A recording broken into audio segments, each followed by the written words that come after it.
In-depth journalism in the Memphis community, the Daily Memphian is of Memphis, not just in Memphis, and seeks to tell the stories of this city. TheDailyMemphian.com. Truth in place. Production funding for Behind the Headlines is made possible in part by the WKNO Production Fund, the WKNO Endowment Fund, and by viewers like you. Thank you. Memphis Mayor Paul Young, tonight on Behind the Headlines.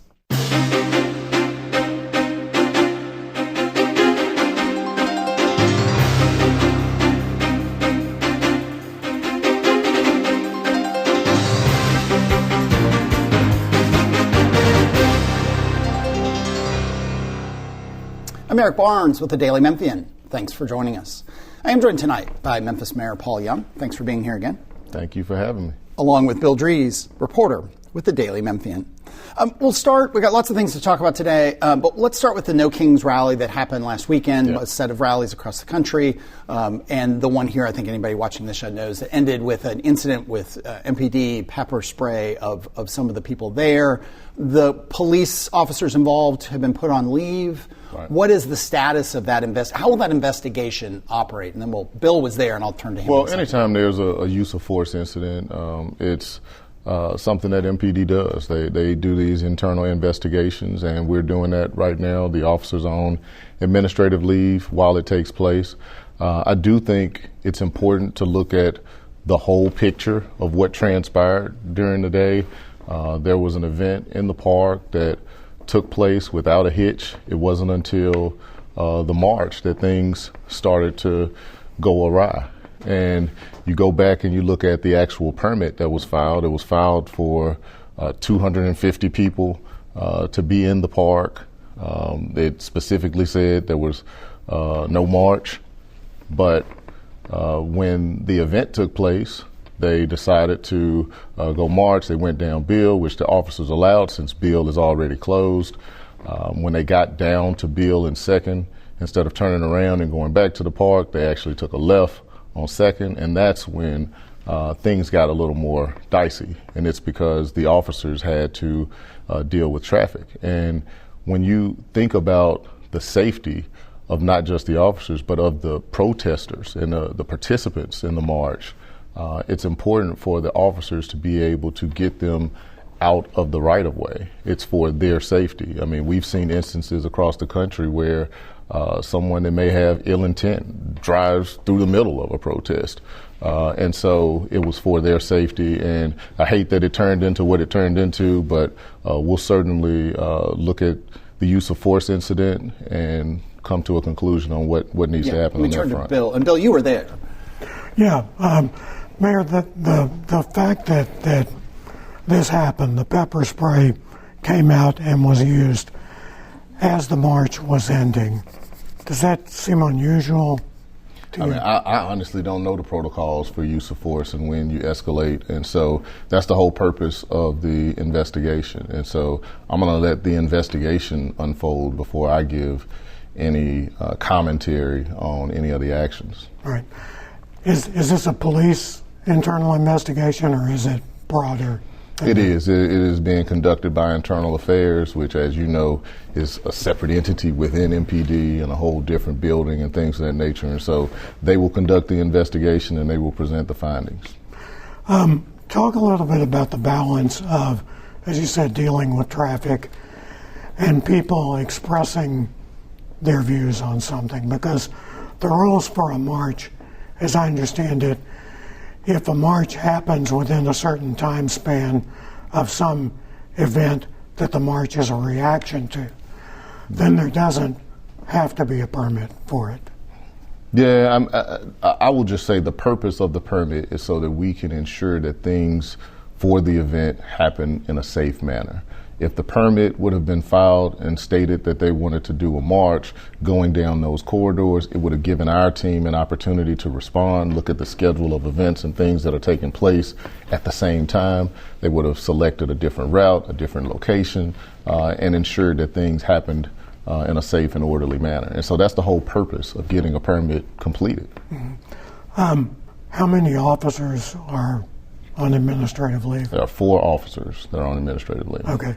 Are any of those officers the supervisors?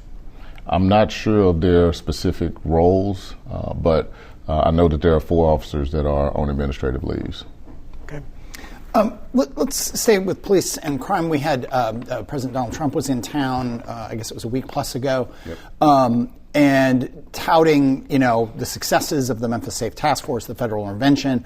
Chief Davis, I think you as well have talked, at City Council that through now the first 2.5 months of the year, violent crimes, Part 1 crimes, but what people think of as violent crimes are down dramatically year over year, and that trend has been happening. But then, of course, there were shootings downtown involving teenagers, and a couple of things came out. Chief Davis. Police Chief Davis talked about maybe a youth curfew and that being necessary. And you made a statement about parents also need to show some responsibility for what's going on. So talk about you've talked here, other people have talked here, crime was going down before Memphis Safe Task Force, Memphis Safe Task Force got here. It has continued to go down. But then we've got these terrible shootings. Yeah, crime is moving in the right direction, meaning it's trending down, but it's still too high. Crime is not over. It's something that we have to continue to be vigilant on. We have to continue to work. And everybody plays a role. And parents are the closest to the young people, specifically the ones that have been engaged in some of the negative activities that we don't want to see. And so government's going to do our part. We're going to do the things that we can to make sure that we are providing activities for young people, giving alternatives, summer jobs, all the things that we can do, we're going to do. But we don't want that onus of responsibility to stay just on government. Everybody has to play a role. And so we want our parents, we want our uncles, our aunts, and grandmothers, grandfathers, everybody who's in these young people's lives. Let's be vigilant. Let's see who they're hanging with. Look at what they're wearing when they go out of the house. Do they have backpacks when they're clearly not going to school? Because oftentimes in those backpacks are weapons. And so we just have to make sure that we share the responsibility when we have incidents that take place. There is an ordinance, if I'm not mistaken, that allows for a youth curfew. Chief Davis talked about just needing to figure out if you detain a young person, where can they be detained safely and appropriately before parents or a guardian come and get them. Is that your stance as well, that if you can figure out a way to detain the kids, NPD and others would start doing that? Yeah, absolutely. I mean, that has been the only thing that has prevented us from implementing the curfew is we have to have a place to transfer custody of the young person. If they come into an encounter with the police and then they're taken into custody, that officer cannot release that young person until they're able to properly transfer custody. And oftentimes the officer can't just stay in one place waiting on the parent to come, which may take longer than that officer has, longer than the time that officer has. And so we've been working to crack that nugget, and I think we're getting close. We are exploring how we can implement the curfew, because I think it's something that would be a good thing for our community to ensure that we have young people out of some of these high trafficked areas during the time when they shouldn't be out. Yeah, and we're going into summer. And we're going into summer, yeah. Right. Let me bring Bill back. Speaking of that, are the spring and summer really kind of the test of the Safe Task Force approach to this?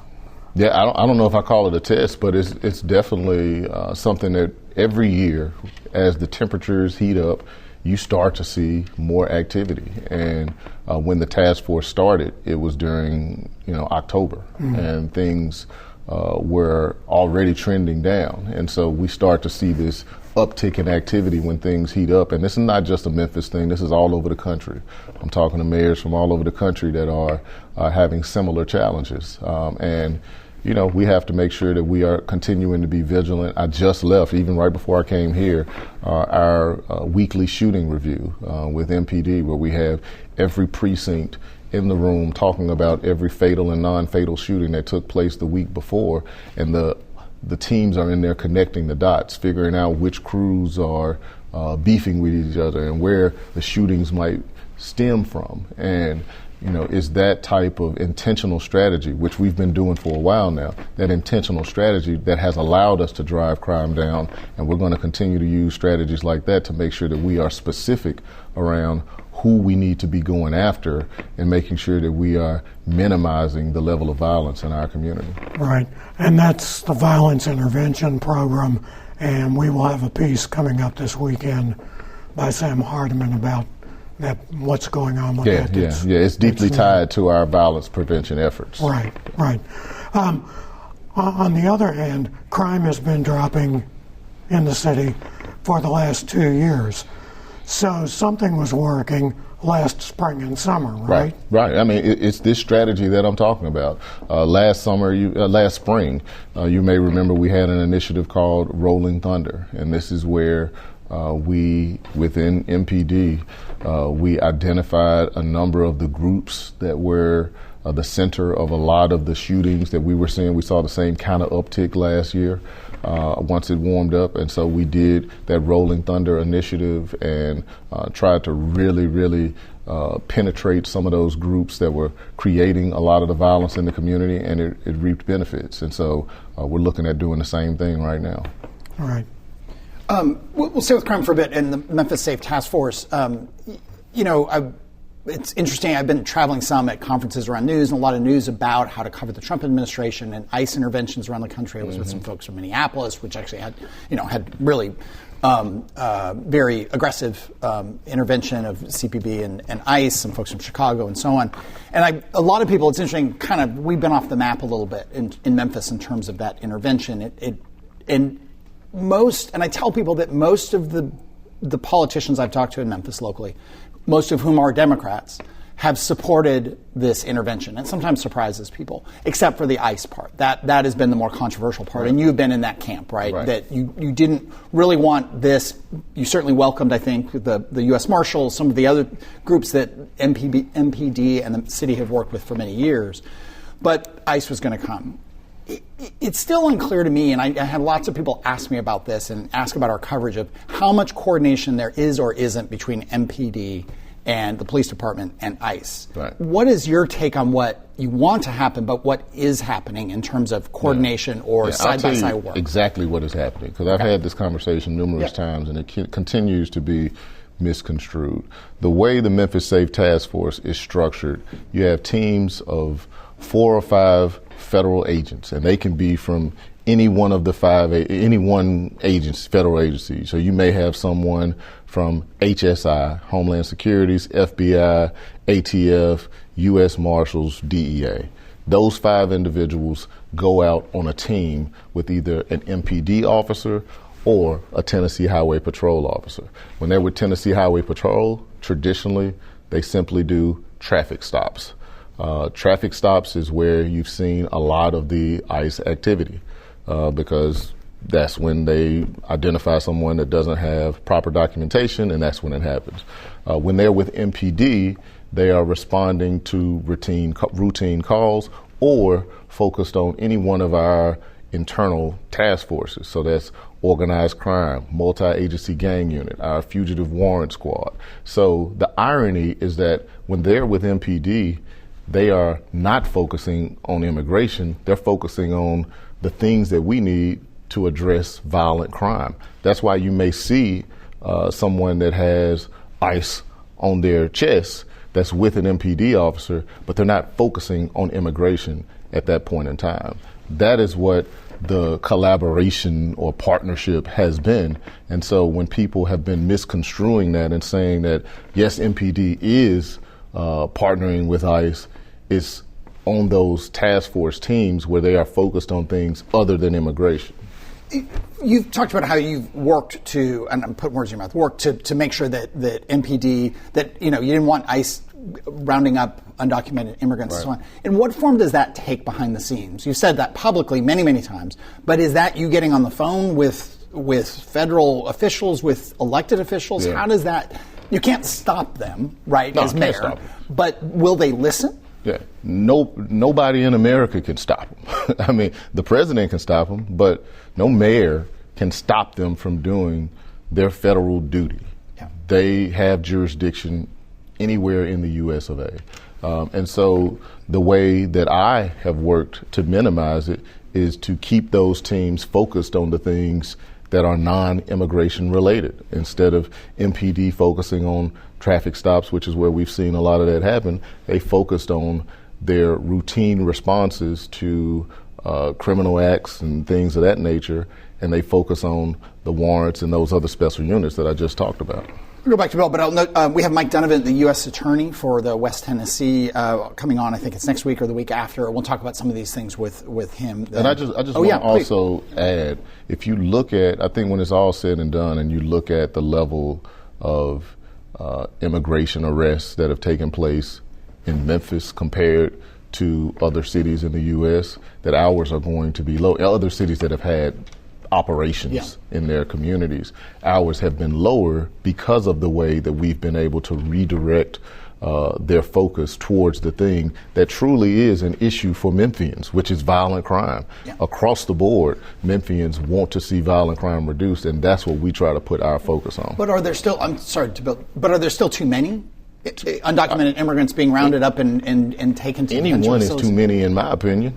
Because I don't think that's an issue in our community. And I've made that very, very clear. But I also understand that that is outside of the control of what I can directly ensure happens. Someone else has that responsibility. Bill. It also seems like, we talk about where crime is overall, and then we talk about the perception of crime. Well, with the immigration, there's also a perception. If there's one roundup in a community and someone is taken away, that has an effect on the rest of that community, right? Yeah, absolutely. I mean, I did a forum at one of the churches, and there was a large Hispanic community, and it pained me to hear some of the issues that they were experiencing and the fear in the community. And we know that the Hispanic population has been the fastest growing population in our city for the last 5 to 10 years, that they now make up about 9 to 10% of the population, and we need them to be able to flourish at a time when my focus is growing the population in our city and growing our tax base. We need the fastest growing population in our city to continue to flourish and feel comfortable going out and patroning the restaurants and going to school and doing the things that occur in their daily activities. Mm-hmm. To that point about population growth or the lack of it, in the new fiscal year, there's a state law that kicks in where sales tax is basically, I'm probably oversimplifying, but sales tax is distributed to local governments based on their population, not once a decade in the census, right, but every year there's a new count. Yeah, they use population estimates instead of the 10-year calculation from the census, and it's something that we've proposed a bill that would hold that off until the next census in 2030, hold off the implementation of that, and we'll see how that fares. I think that it's being received well because there's about 200 cities in the state of Tennessee whose calculations would lower the amount of revenues that they would receive annually as a result of that change. And it's not just Memphis that would be impacted, but there are other cities as well. And so I am very optimistic that we will get a bill passed that will allow us to keep things where they are for the next 4 or 5 years. Is this a matter of, a lot of times in legislation, it's a matter of, can you hold off on this for the major cities?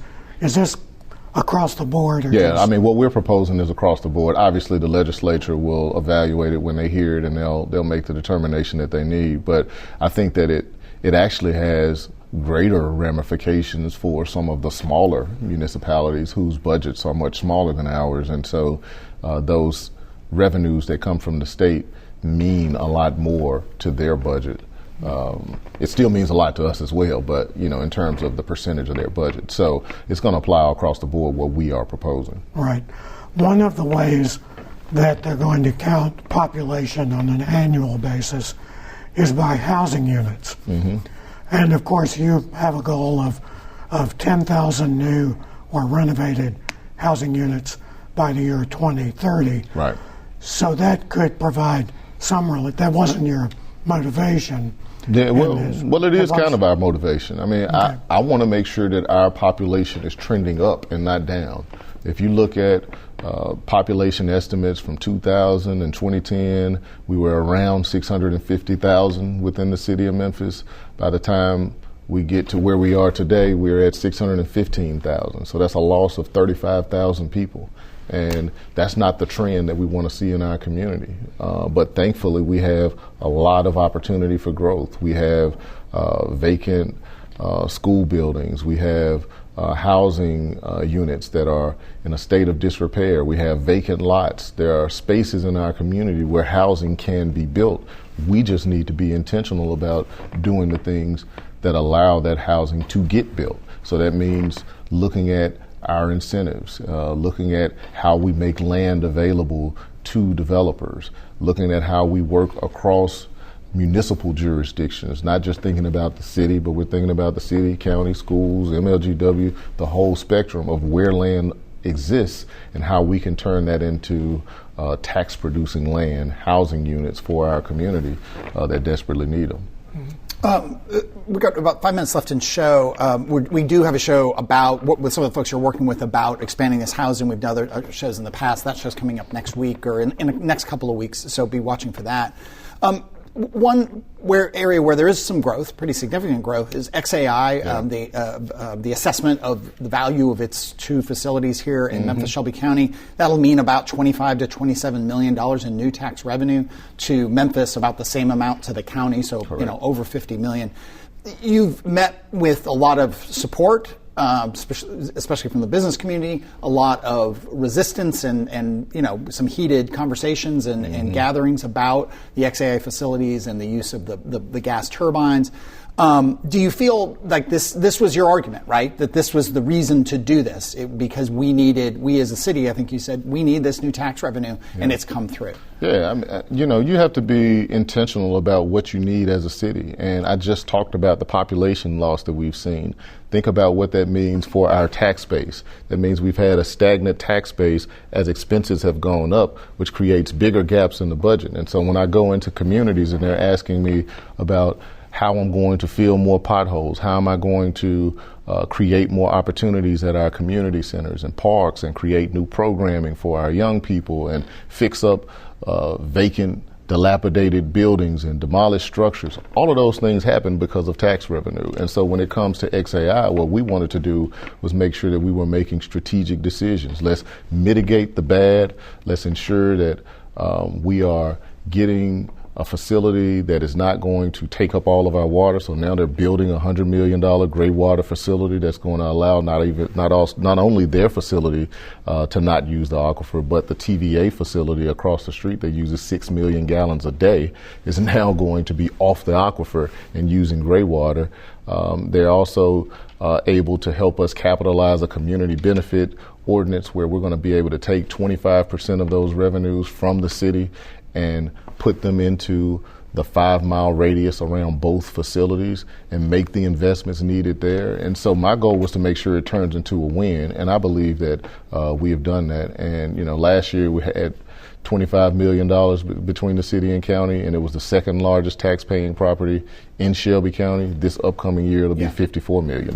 With just a couple months left, I'm going to race through a few things. One thing I should note, because some people forget this, there's a lot of attention right now, understandably, on the Memphis Shelby County Schools audit and the potential takeover. Although it's called Memphis Shelby County Schools, you have nothing to do. The city of Memphis is nothing to do with the local school system as an organizational body, right? No, we don't have a direct responsibility for it, but certainly we are interested in making sure that our kids are well educated and that they are positioned for success. And so my hope is that after this audit that there will be more conversations with the state and that some form of partnership will be reached where the kids are at the center of whatever agreement comes about. Would you, to that end, you've observed these things forever. Again, you don't have a direct role. Would you welcome some sort of more of a takeover or more involvement by the state, or do you want the existing school board to stay in charge? I think certainly we want to make sure that we respect individuals that have been duly elected, but we also want them to get some help and support to make sure that you have technical expertise to make sure that we are moving the needle in the right direction. And I think that they can find a balance where you can do both. With apologies to Bill, with just 30 seconds here, one thing you are very directly involved in is the negotiations with the Grizzlies and an extended lease on FedEx Forum. Do you want to make any news today on where that stands? No news. Just like I said this time last year, we are working hard. Everybody's working in good faith. I feel really good that we're going to be able to get something done. The county commission approved redirecting some hotel-motel tax. Will the city have to do that as well? Our part of the capital stack is already set, but this is just something that helps to clarify to ensure that the county dollars can go towards the project. There was obviously a protest across the country, the No Kings rallies, many cities and communities across the country last weekend. In Memphis, at the end of it, there were pepper spray. I think 4 officers, MPD officers, are now on administrative leaves as what happened is being investigated. What can you tell us about what happened, what went wrong, or why there was what was a peaceful protest turned aggressive? Well, the initial permit was filed for the individuals to have 250 people in the park for an event. That went off without a hitch. At the end of the event, there was a group that went to do a march. MPD allowed that march because it was taking place on Beale Street, which was closed anyway, and they were supposed to turn around, but instead of turning around, they made a left at second and they went down into oncoming traffic. And that's when things, I think, got a little bit dicey. MPD was trying to get those individuals to be on the sidewalks for safety, and I do think it's important to note that we've seen protests in other places where you've had people that may have ill intent that drive through the middle, and people are injured and hurt. So this is for the safety of the protesters as well as the general public. And so the incident took place at the end as they were trying to get people out of the street, and there will be an internal investigation and that will run its course, but I think we should look at all of the mitigating factors that led to this happening. Let me bring in Bill Dries from the Daily Memphian. Mayor, it's almost budget season. Of course, budget season never really seems to end from your vantage point. It looks like, expenses go up, but the revenue remains the same. Right. How tight is it going to be this year? It's going to be a tight budget, but every year we have to make tough decisions. We always want to try to do something for our employees when we can, so we have to think about how we can factor in any raises and things of that nature. We have to look at our revenues and where there may be limits to that revenue, so there's potential state legislation that may reduce some of the state funds, and so we're working that from the legislative side. Thankfully, we do have a boost from XAI with it bringing in about $54 million, 26 of which will go to the city of Memphis. And so we're going to make some decisions, and it'll be a tough season, but we'll get through it. How do you feel that your operating strategy has worked, where if you have money in the budget for one project and it's not moving for whatever reason, but you've got another project that is moving but doesn't necessarily have the money, you switch that? Yeah. How do you feel like that's worked out? I think it works out well. When you are doing your capital budget, you are anticipating which projects you're going to be able to get off the ground, but there's always unforeseen challenges. There are market issues and other pressures, and so we make decisions that are best for moving each project forward, and sometimes some are stalled. You redirect those dollars to the projects that are moving to make sure that the public can continue to feel the momentum and energy that we need to advance our city. One of those things that I think your predecessor, Jim Strickland, would always talk about, everywhere he went, no matter what, it was about potholes in streets. So let's talk downtown. We had Shondell Ryan at Downtown Memphis Commission, your old job. She was on recently. What are the streets downtown are just objectively pretty messy in the core of downtown. Yeah. Where is that on the list of priorities? It's definitely a priority. I mean, I don't know the whole paving schedule, so I couldn't tell you specific streets. Some of the streets are state routes, and so, each one has its own path, but we are definitely paying attention to what the conditions of roads look like, not just in downtown, but really all throughout our city. You had an unveiling or an event this week. Work is starting on the, cruise ships down in up in Greenbelt Park. There'll be a more formal landing there. Mm-hmm. What is going on at Beale Street Landing, though? Is it being renovated? Is that what's happening right now? Yeah, it's being Beale renovated? Street there's some construction on the ramp for Beale Street Landing, so the boats have not been able to dock there for some time. By the end of the year, they will be back there, and we'll have the secondary docking station at Greenbelt Park, which will be a great thing for the tour ships that come through our city. All right, we are out of time. Thank you, Paul Young. Apologies to Bill. We'll get some more questions from Bill in the podcast version of the show that also appears on radio. But that is all the time we have this week. As I mentioned, we've got coming up soon Mike Donovan, the U.S. Attorney for West Tennessee, as well as the party leaders, Republican and Democrat, next week. It's a big election season. But that is all the time. Special shout out to help today from Chandler Van Gundy in the control room. But that is all the time we have. Thanks very much, and we'll see you next week.